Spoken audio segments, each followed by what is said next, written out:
they decided that they wanted Karine Jean-Pierre with all of the things, all the communities that I represent, clearly being a Black person, right? Being a Black woman. They said, we want you to represent us. Ain't nothing changed, nothing new here to see. This ain't nothing but some political maneuvering. America. Welcome to the eulogy, eat it up. It's called political buffoonery. Hey there, everybody, and welcome to This Week in DUMBmocracy, where we showcase some of the dumbest newsmakers of the week. Now, we're in the silly season, and it's the summer, it's the week before Labor Day, and there's really not going to be a lot of breaking news, I think, this week. There's certainly not going to be huge acts of buffoonery. I could be wrong, but in the absence of anything big going on, I thought we'd delve into some of the cast of characters that are everyday buffoons that don't really make huge splashes in the news, or at least not as huge as some other bigger buffoons. And that brings me to the subject of the video, Karine Jean-Pierre, the press secretary for the White House. We're going to delve deeper into how she got here, her method and means of operating in the job, and some examples of what's been going on with her. But before we get into all these clips, be sure to like, comment, share the show with your friends, subscribe to the channel. We're getting close to 1,200 subscribers, as you know. The show has really grown in the past 2 months. Thank you so much for that. And because the show is growing, we decided to create some merch. So check out the merch down below this video, or check out shop.buffoonoftheweek.com. So this first clip is from blackpressusa.com, which is brought to you by the National Newspaper Publishers Association. It's a discussion with Karine Jean-Pierre with host Stacey Brown, and in this clip, she discusses how she became press secretary in the first place. The president and Dr. Biden, they decided to put me in this position. They decided that they wanted Karine Jean-Pierre with all of the things, all the communities that I represent, clearly being a Black person, right? Being a Black woman. They said, we want you to represent us. Right. We want you to represent the White House. We want to meet this moment that we're in. And we know that you are beyond capable of doing that, right? You are experienced, and you are the voice that we want to have. So knowing that, Stacey, knowing that I am representing the voice of the president, then I have to do that, right? I mean, that's the job.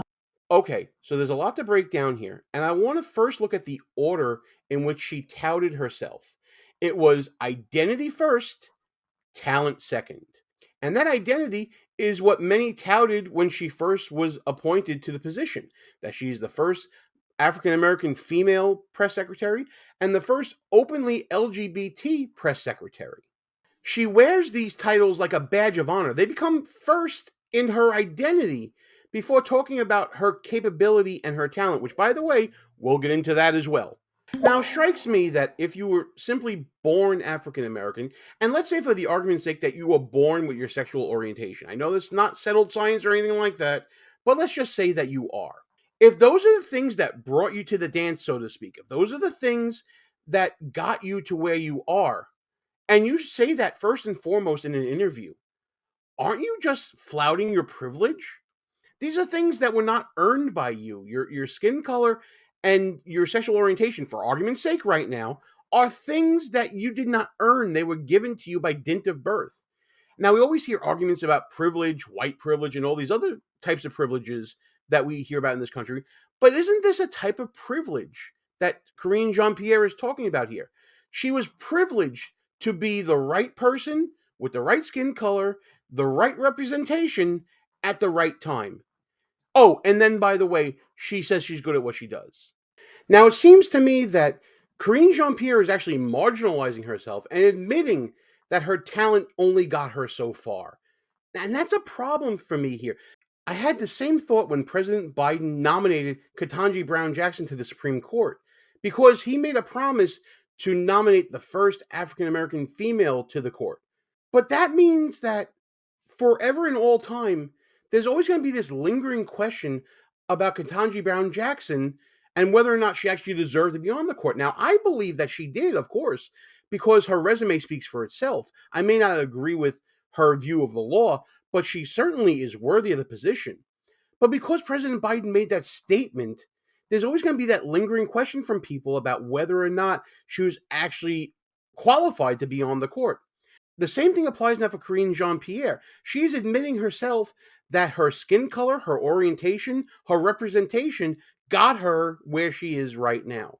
So does that mean that her talent and her merit would not have gotten her to this position, and it took her skin color and her orientation to get it over the top? But what is it that she is good at? If you ask most people, it's deflecting, stonewalling, being less than transparent, and toting the line for the administration. Here's the latest example of an exchange between Karine Jean-Pierre and her nemesis, Peter Doocy from Fox News. They go at it constantly. I'm sure you've seen the many videos out there of so-and-so owning so-and-so and all that. But here's an example of a typical exchange. This happened just yesterday. Something else. The Secret Service is paying $16,000 a month now to stage near Hunter Biden in Malibu.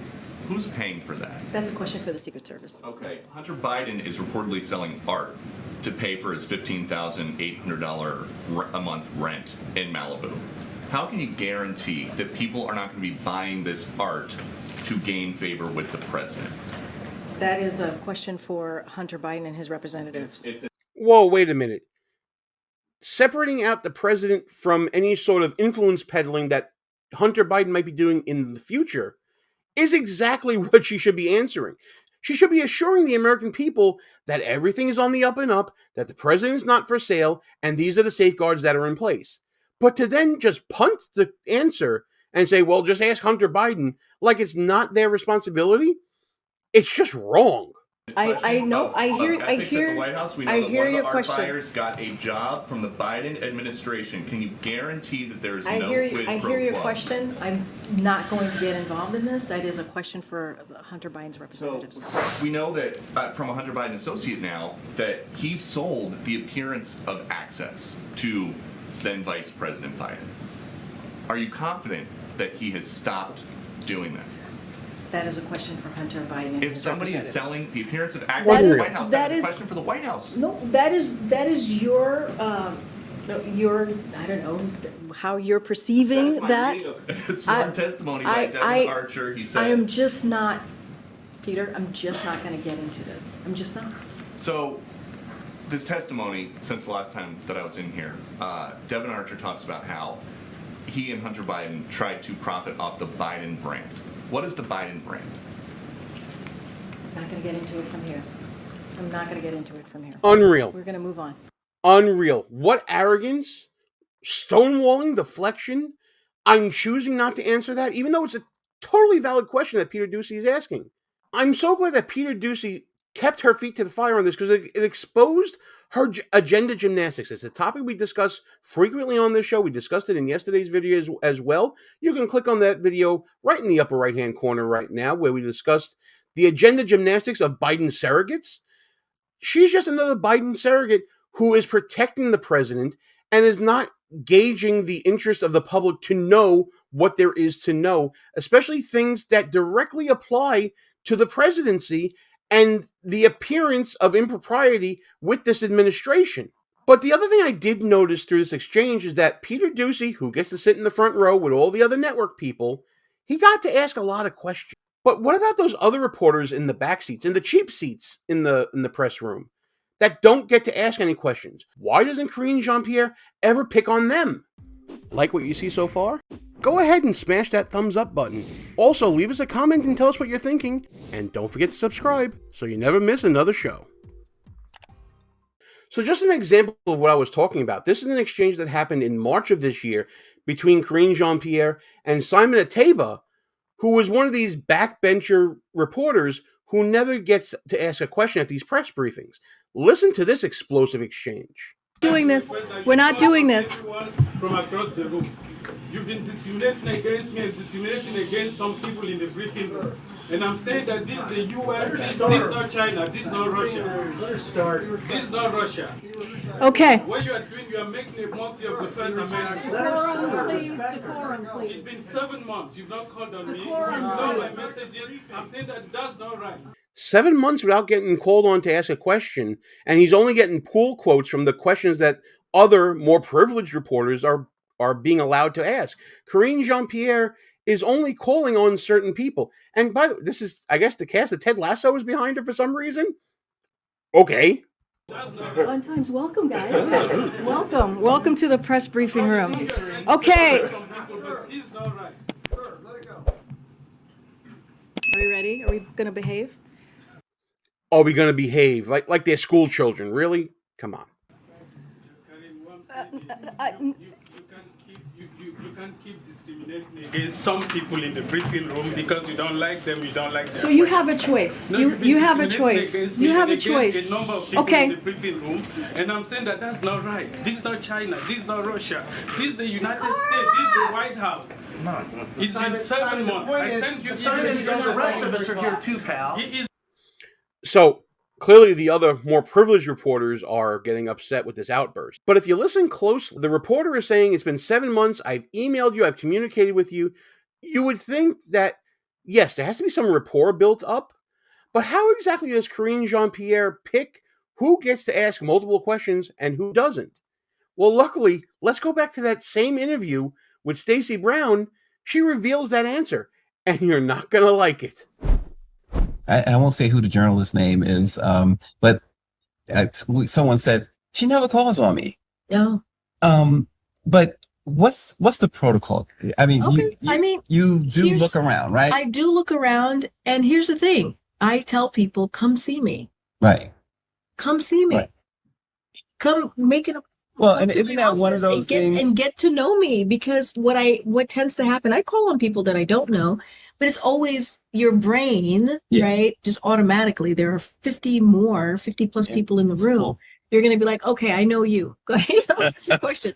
Or you want to have a person. You also want to know the person that you're calling, because you also want to give people like, oh, this is so and so. I'm calling on them now. I always tell people, we tell them all the time, if you feel that you're not being called on, it's probably because I don't know you. Oh yeah, that's so funny. You got to come kiss the ring to get called on in the press briefing. Are you serious right now? Talk about privilege. Talk about arrogance. Karine Jean-Pierre is the embodiment of the arrogant hypocrite. She says that she's only there because of who she is, not because of what she accomplished. She picks on the people that are her favorites that got to know her. She deflects, she stonewalls, she doesn't act transparently, she doesn't answer questions that she deigns to not answer. There is so much buffoonery going on here that it's almost staggering.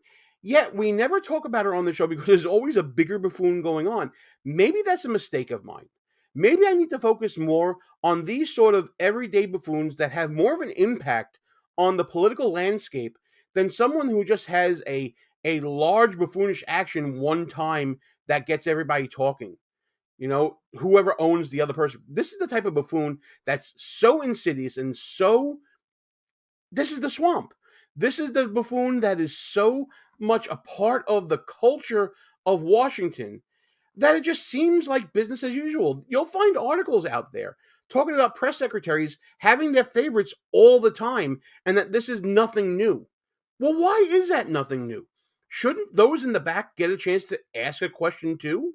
You know, Karine Jean-Pierre strikes me as someone who would talk about white privilege, who would talk about how she had to struggle for everything she got because of who she is.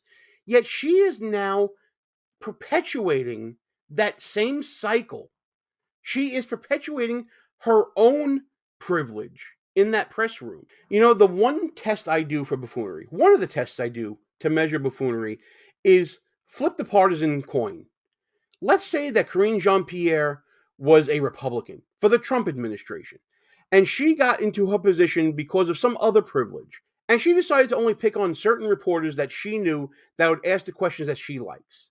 And she never called on some progressive reporter in the back because, well, that would go against the narrative. Wouldn't the press room be jumping up and down saying, how dare you? But instead, they're shouting down backbench reporters and defending Karine Jean-Pierre and allowing her to institute her own brand of privilege. It doesn't pass the partisan smell test, and therefore, it's got to be buffoonish, guys. So that'll do it for this video. Thanks for hanging in there this long. If you would please like, comment, share the show with your friends. Tell me what you think in the comments, of course. As always, subscribe to the channel. And if the mood strikes you, check out all the great merch. We try to recycle the merch in the store below the video every other day or so. So there's always going to be something new in there. Check it out, or go to shop.buffoonoftheweek.com for more merchandise options that you can see and maybe think about buying. And the reason why we want you to do all this stuff is because that allows us to keep this conversation going, so we can continue talking about all the shenanigans and buffoonery that's going on this week in DUMBmocracy.